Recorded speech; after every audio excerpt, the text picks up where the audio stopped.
পরমারাধ্য শ্রী শ্রী বাবামণির রাতুল চরণে প্রণাম জানিয়ে এবং আমার সমস্ত গুরুভ্রাতা ও গুরু ভগিনীদের প্রতি সশ্রদ্ধ জয়গুরু সম্ভাষণ জানিয়ে আজকের পাঠ শুরু করছি।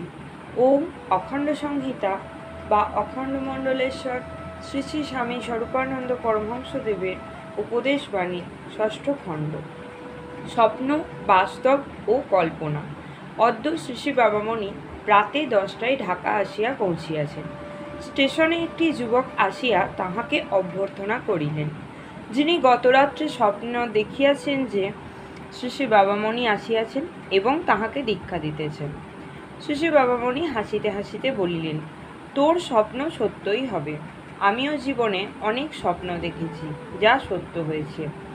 ত্রিপুরা মান্দারপুরের শ্রীযুক্ত সুরেন্দ্রচন্দ্র দাস লালবাগে তাঁর শ্বশুরালয়ে থাকিয়া ডাক্তারি পড়িতেছেন।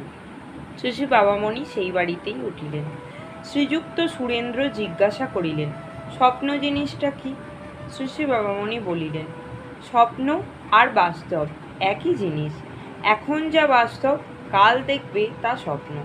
এখন যা স্বপ্ন, কাল দেখবে তা বাস্তব। এক জিনিসকেই দুই রকম চোখে দেখতে পাচ্ছি বই, আর কিছু নয়। স্বপ্নে আর বাস্তবে পার্থক্য নেই। স্বপ্নে যা দেখছো সেটা তোমার বাস্তব পরিচয়, বাস্তবে যা করছো সেটা তোমার স্বপ্নের পরিণতি। জাগ্রতে যে স্বপ্ন দেখো তাকে বলে কল্পনা। শরীর কাজ করে না, মন কাজ করে, একে বলে নিদ্রা। সেই নিদ্রায় যে বাস্তবকে দর্শন করো তাকে বলে স্বপ্ন। জয় গুরু।